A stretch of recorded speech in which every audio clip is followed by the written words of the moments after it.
What if the images of biblical figures that you've seen all your life, the ones that have shaped your understanding of the Bible, were not the true faces of those who lived and walked in the ancient world?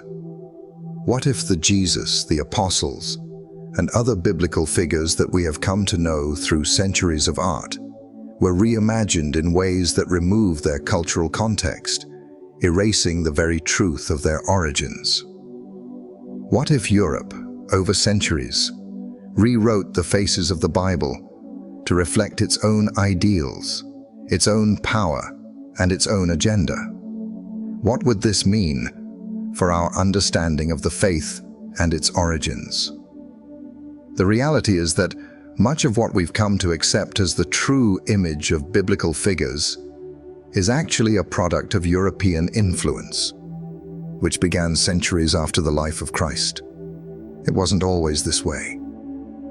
The earliest Christian art, particularly in the regions where Christianity first took root, Africa, the Middle East, and Asia, presented a radically different vision of biblical characters. These early icons and images depicted figures that were more true to their cultural and geographical roots. Yet, over time, as Christianity spread across Europe and became intertwined with the political and religious powers there, the faces of these figures began to change. The iconography shifted to reflect European ideals, specifically the ideals of whiteness, power, and the dominance of European culture. But here's the question: why does this matter? Why should we care that the faces of the Bible were altered, especially when so many of us have grown up with these depictions? The answer is not just about historical accuracy, though that in itself is important, but also about understanding our identity as Christians. Christianity, at its core, is a faith that transcends race, nationality, and culture. It's a faith that welcomes all people into its story. Yet when the faces of the Bible are altered to match a specific race or culture, it sends a message about who is welcome in the story and who is not. It distorts the original, diverse message of the gospel and reinforces a vision of Christianity that excludes rather than includes. In this video, we're going to explore the fascinating history of how Europe rewrote the faces of the Bible.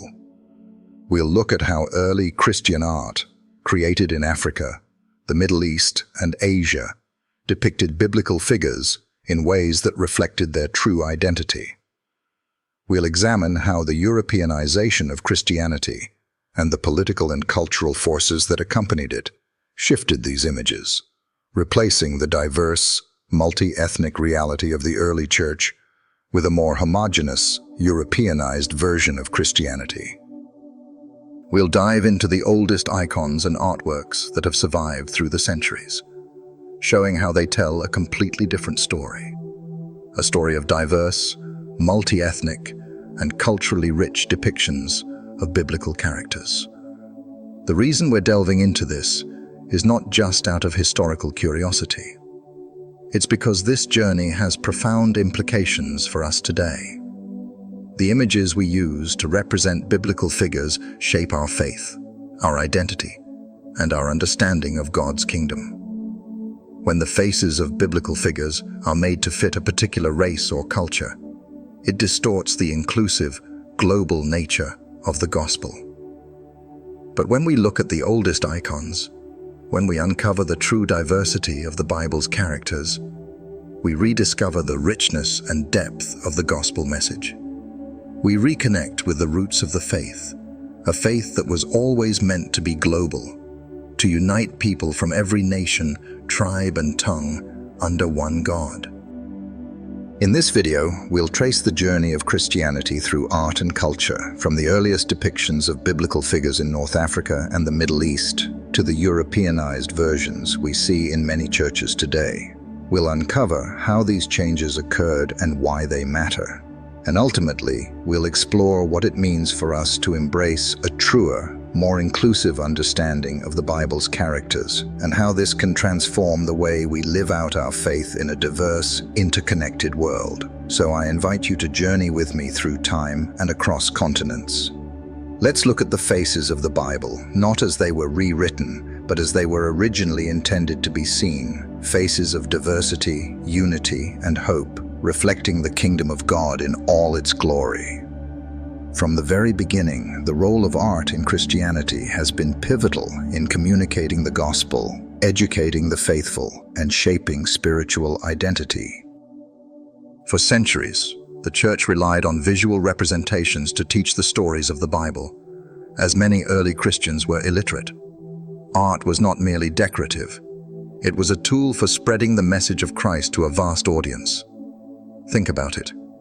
In a world where reading and writing were rare skills, an image could convey a story, a lesson, or a theological truth far more effectively than a sermon or a book. The power of art lay in its ability to communicate spiritual truths in a way that transcended language barriers. The most iconic biblical scenes, such as the Last Supper, the crucifixion, and the resurrection, have been immortalized through countless works of art. These images became a way of witnessing to the faith, and in many ways, they help define how Christians understood their relationship with God and with each other. As Christianity spread throughout the Roman Empire and beyond, art played an increasingly important role in cementing the faith's identity. In the early centuries of the church, art was highly symbolic. Artists used rich iconography to convey deep theological meanings, from the use of light to represent divine presence to the stylized representation of Christ's figure. One of the most significant aspects of early Christian art was its depiction of biblical figures, including Jesus, the apostles, and Old Testament characters. These figures were often shown in ways that reflected the cultural and racial diversity of the early church. For instance, in the catacombs of Rome, some of the earliest Christian frescoes depict Jesus as a young, beardless figure with dark skin, in line with the historical understanding of his Middle Eastern heritage.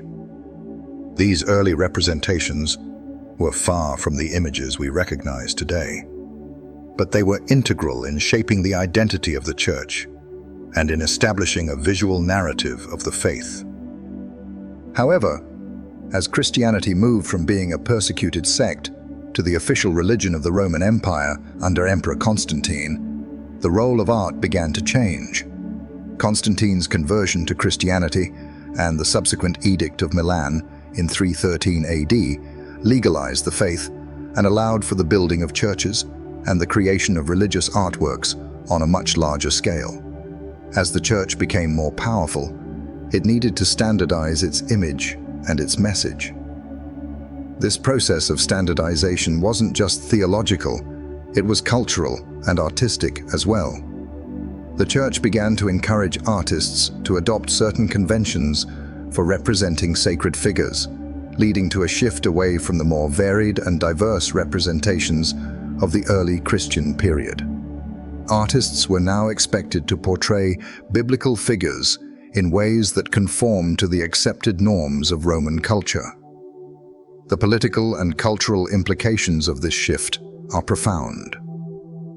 As Christianity gained influence, it became increasingly intertwined with the power structures of Europe. The church, now a dominant political force, began to shape not only spiritual life but also cultural and artistic norms. In the process, the images of biblical figures began to reflect the European ideals of the time. The figures of the Bible were depicted as more European, pale-skinned, European-featured, and often dressed in the clothing of the time.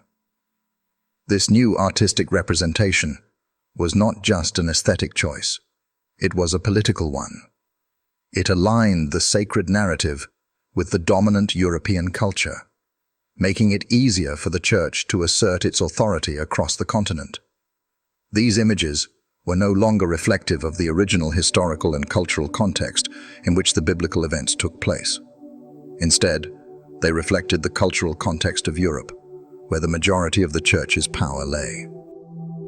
Over time, this shift became so ingrained in Christian iconography that the once diverse representations of biblical figures were largely erased, and the Europeanized images became the standard for how people visualized the Bible.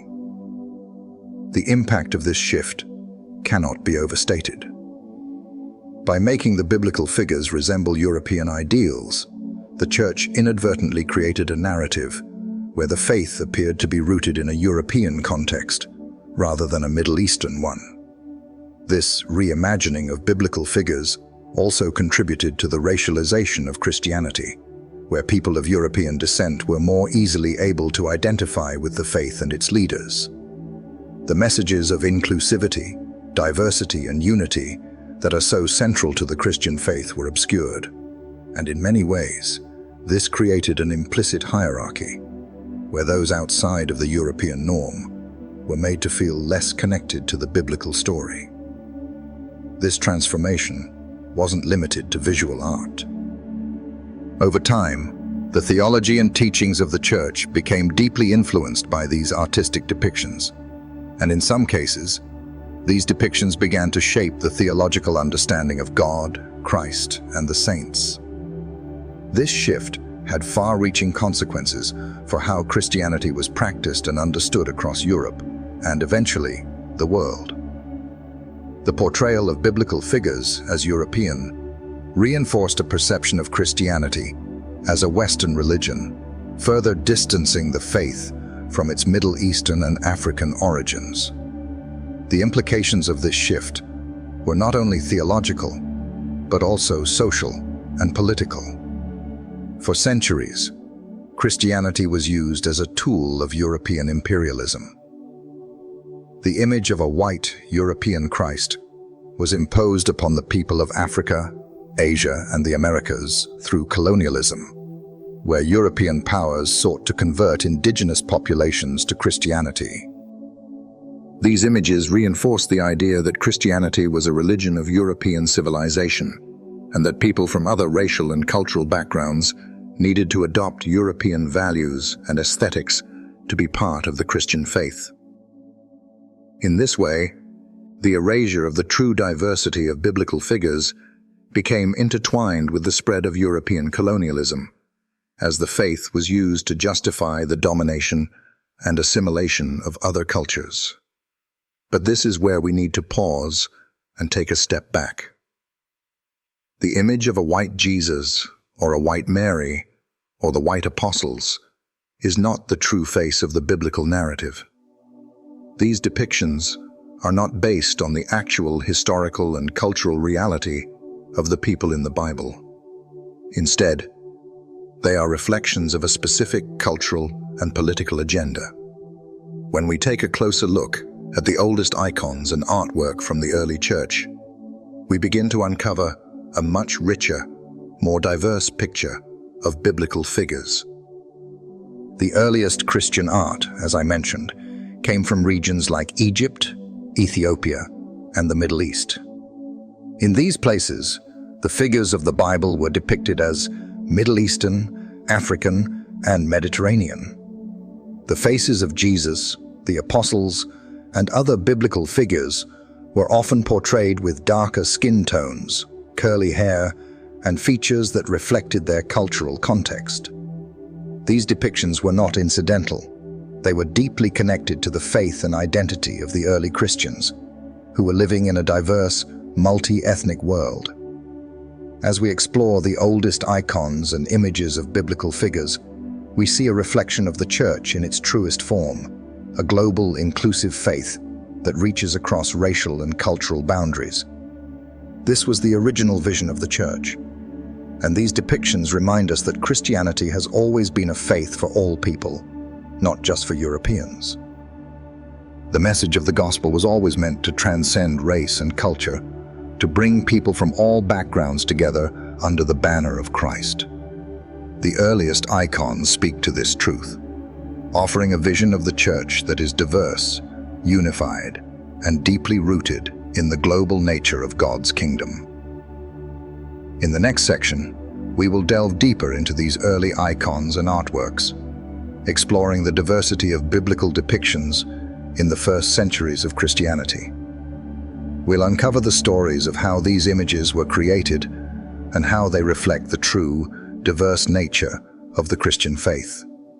And we'll ask the important question: how can we reclaim this true vision of Christianity today, in a world that so desperately needs unity and healing? The oldest icons and artwork that have survived through the centuries offer us a glimpse into the original, diverse nature of Christianity, unaltered by the forces of European power and influence.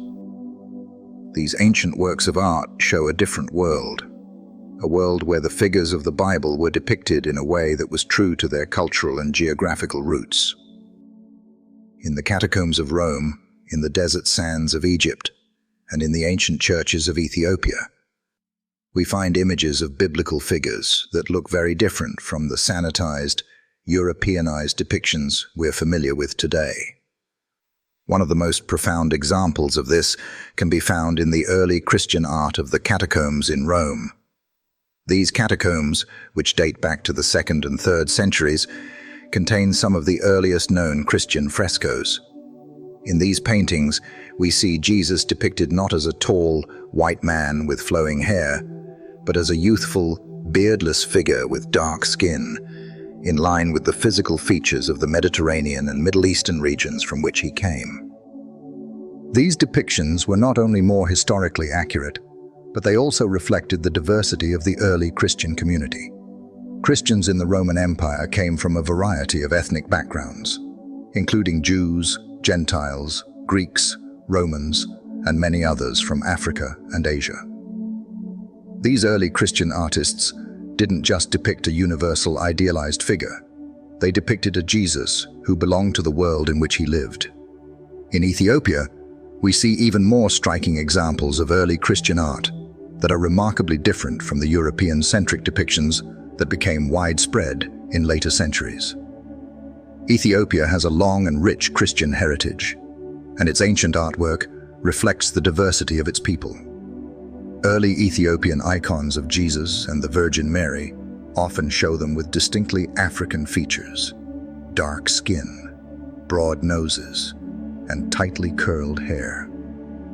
These images are not a product of modern revisionism, but a reflection of the cultural and racial context in which the Ethiopian church developed.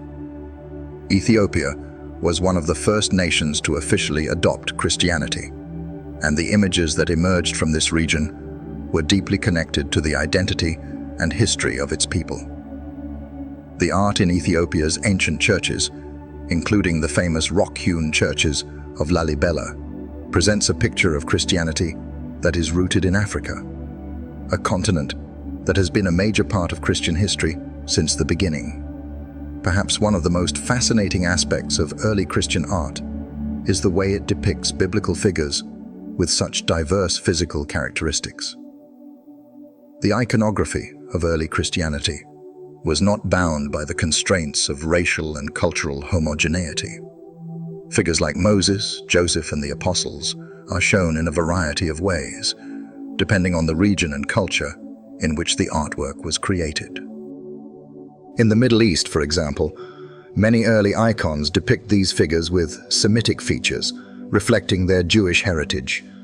In Africa, they are shown with African features, and in parts of Europe, they are depicted with features common to the local population. These varied depictions remind us that the early church was not a monolithic, homogeneous entity, but a living, breathing community of believers from all over the world. This diversity of representation was not accidental. It was a reflection of the global nature of Christianity in its earliest years. The apostles, the early Christians, and Jesus himself lived in a world that was connected across continents. The Christian faith spread rapidly across Africa, Asia, and Europe, and the art that arose from these regions reflected the people who embraced the gospel. For early Christians, their faith was not confined to one ethnic or cultural group.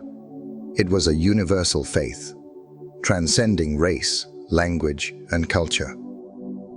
However, as Christianity became more institutionalized in Europe, especially after the Roman Empire officially adopted Christianity in the 4th century, the diversity of early Christian art began to fade. The rise of European Christianity, particularly during the Renaissance, marked a turning point in the portrayal of biblical figures. The Church, now deeply entwined with political power, began to promote a more Europeanized version of Christianity. The images of Jesus, Mary, and the apostles began to resemble the idealized European features of the time: pale skin, light hair, and fair facial features. These changes in representation were not simply artistic choices, but political and theological ones. The Church sought to align the figure of Christ with the European cultural ideal, making him more relatable to the European populace, who were now the majority of the Christian world.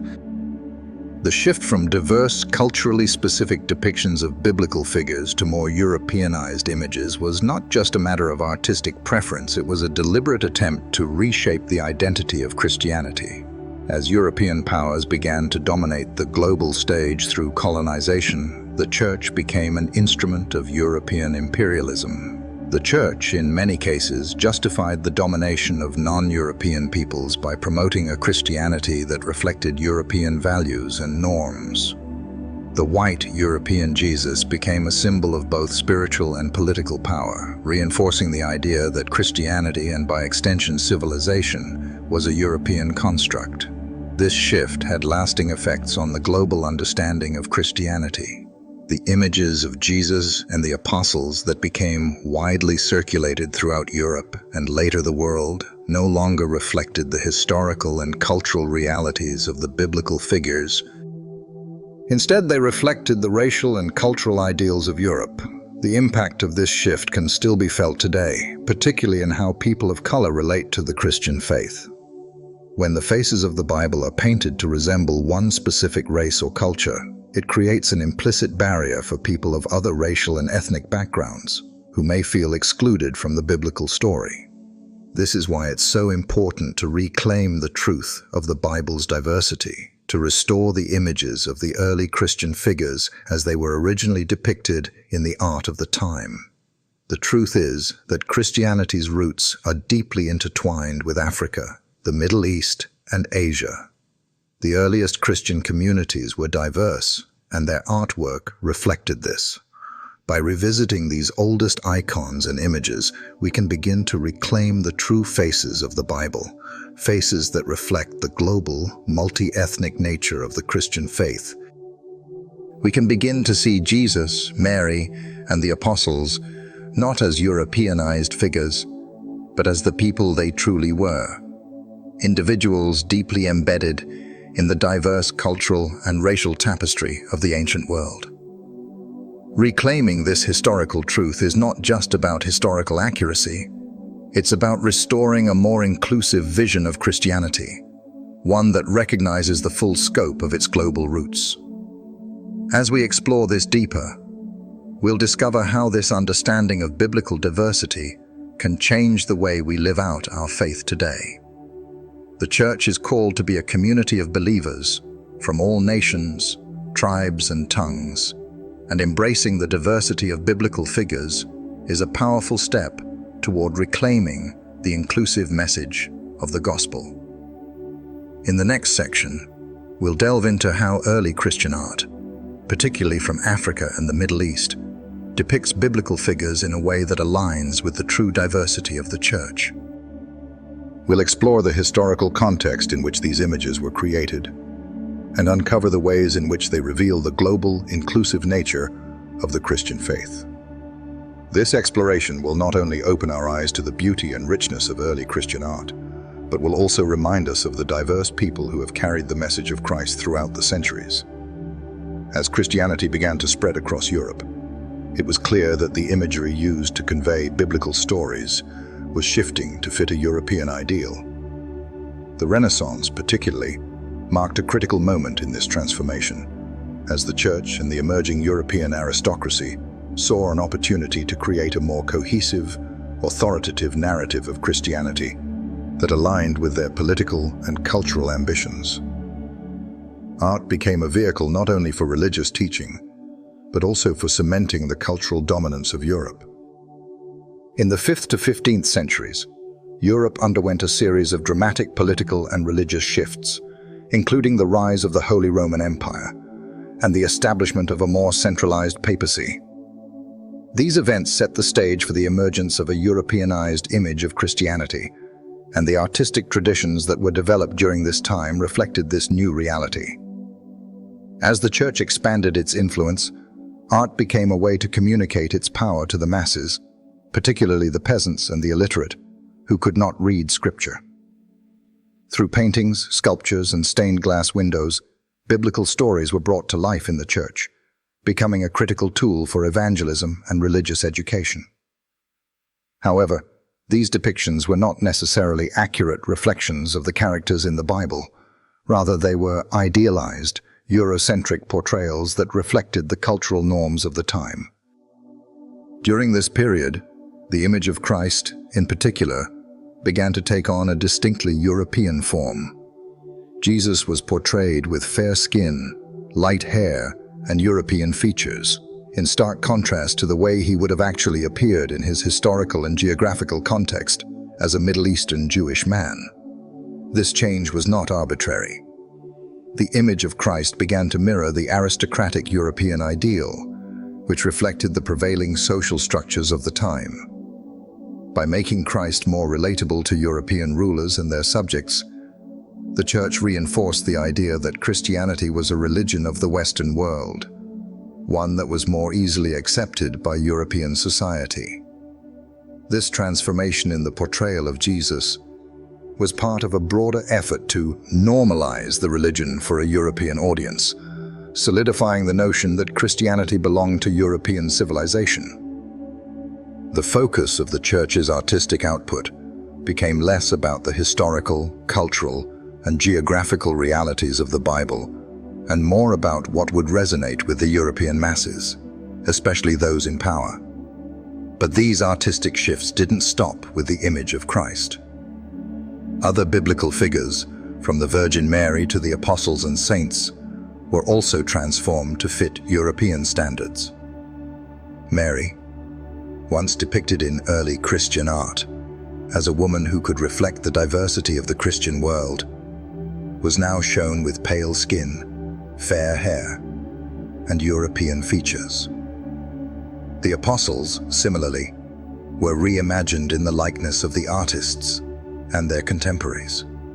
These changes in the portrayal of biblical figures were not only aesthetic, but deeply theological, shaping the way European Christians understood their connection to the biblical narrative. Over time, these representations became so ingrained that they became the default image of biblical figures for Christians around the world, reinforcing the idea that Christianity was, in essence, a European faith. This process of Europeanizing the Bible's characters had significant consequences, not only in terms of how people perceived the Bible, but also in terms of how Christianity was perceived by non-Europeans. As European colonial powers expanded across Africa, Asia, and the Americas, they carried with them this new Eurocentric version of Christianity. The missionary efforts of European powers were often intertwined with colonialism, and the images of Jesus and the saints became symbols of European dominance.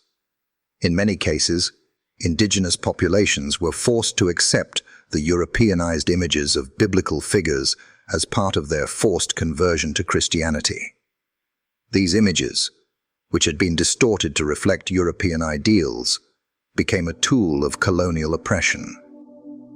The Church, in this context, was not only spreading the gospel, but also imposing a vision of Christianity that was tied to European identity and power. For centuries, this Europeanized Christianity was seen as the norm, and the original diversity of biblical depictions was forgotten. The message of a universal, inclusive church, one that transcended race, culture, and nationality, was obscured by images that conveyed a Eurocentric, exclusionary view of the faith. As the power of Europe expanded, so too did the dominance of these reimagined biblical figures, spreading across the world and cementing the idea that Christianity was inherently European. However, the story doesn't end there. In the modern era, there has been a growing movement to reclaim the true diversity of the biblical narrative. And a part of this movement involves re-examining the oldest icons and artwork that were created during the early centuries of Christianity. These early representations of biblical figures offer a stark contrast to the whitewashed images that have come to dominate Christianity in the West. By revisiting these ancient icons, we can rediscover a richer, more accurate understanding of the faces of the Bible, faces that reflect the multicultural, global nature of the Christian faith. One of the most striking examples of this reclaiming of biblical diversity can be found in the work of African, Middle Eastern, and Asian Christian communities. These communities have long maintained their own artistic traditions that reflect the true diversity of the early church. In Ethiopia, for example, the ancient Christian art that has survived in the Ethiopian Orthodox Church shows Mary and Jesus with African features, a clear reflection of the country's deep Christian roots. These images were created long before the Europeanization of Christianity and offer a glimpse into how Christianity was first represented in Africa. Similarly, in the Middle East, where Christianity originated, early Christian art depicted biblical figures with features that were true to the people of that region. These images, though largely forgotten or overlooked in the West, offer a powerful counter-narrative to the Europeanized depictions of biblical characters. By re-examining the earliest icons and artwork from Africa, the Middle East, and Asia, we can begin to dismantle the Eurocentric interpretations of the Bible's characters. These images allow us to see the faces of the Bible as they were originally intended to be seen, faces of diversity, of cultural richness, and of the deep global nature of Christianity. The more we uncover the history behind these icons, the more we are reminded that the early church was not a homogeneous entity, but a vibrant, multi-ethnic community of believers. It is time to return to this more authentic vision of the faith, one that honors the true faces of the Bible and acknowledges the global roots of Christianity. In the next section, we will explore the ways in which modern Christian art has started to reclaim these diverse representations of biblical figures. We'll look at how artists today are working to correct the historical distortions and return to a more inclusive and accurate portrayal of biblical characters. By embracing the true diversity of the Bible's figures, we can once again affirm the radical inclusivity at the heart of the Christian faith, ensuring that the church remains a place for all people, regardless of race, culture, or background. As we look forward into the future of the church, it's clear that there is a growing movement within Christianity to reclaim the true, diverse nature of the biblical narrative. This isn't just about historical accuracy. It's about restoring the heart of the Christian faith, which has always been one of inclusivity and unity. For too long, the Europeanized depictions of biblical figures have dominated the visual landscape of Christianity, obscuring the truth that Christianity was meant for all people, regardless of race, nationality, or background. Modern Christian art is beginning to reflect this awakening. Artists around the world, particularly in regions where Christianity has deep historical roots outside of Europe, are reclaiming the diverse portrayals of biblical figures. In Ethiopia, for example, the ancient iconography of the Ethiopian Orthodox Church has remained largely unchanged, with Christ and the Virgin Mary depicted with distinctly African features. This style of art, which has been passed down through generations, not only represents a more historically accurate portrayal of biblical figures, but also affirms the deep connection between African people and the early Christian faith. Similarly, in the Middle East, artists are creating works that reflect the Semitic origins of Jesus. rejecting the whitewashed images of the past, and instead embracing a more culturally and racially authentic representation of Christ and his disciples. This resurgence of diverse Christian art is about more than just aesthetics. It's about reclaiming a vision of Christianity that is global, inclusive, and reflective of the true nature of the Church. The Bible itself is a book that transcends cultural and racial boundaries. The gospel message is one of unity, calling people from every nation, tribe, and tongue to come together under the lordship of Jesus Christ. When we look at the diverse faces of the Bible, we are reminded that the kingdom of God is not confined to any one culture, race, or nation. It is a kingdom that spans the globe, embracing the full spectrum of human diversity. But this movement isn't just happening in the art world, it's also being felt in the church itself. In many churches, there is a growing recognition that Christianity's history and theology must be re-examined through the lens of diversity. The church, particularly in the Western world, is beginning to confront the ways in which European imperialism and colonialism shape the way we understand the faith. For centuries, the dominant narrative of Christianity was that it was a Western religion, exported to the rest of the world by European missionaries. But the truth is that Christianity's roots are deeply embedded in Africa, Asia, and the Middle East. It is a global faith with a rich and diverse history that reflects the cultures and peoples of the ancient world. This reckoning is not about diminishing the contributions of Europe to the Christian faith. It's about expanding our understanding of Christianity's global impact and reclaiming the diversity that was always a part of the story. When we look at the faces of biblical figures as they were originally depicted in early Christian art, we are reminded that the Church's history is not one of racial exclusion, but of radical inclusivity. Christianity, from its very beginnings, has been a faith that transcends cultural and racial boundaries, uniting people from all walks of life under the banner of Christ.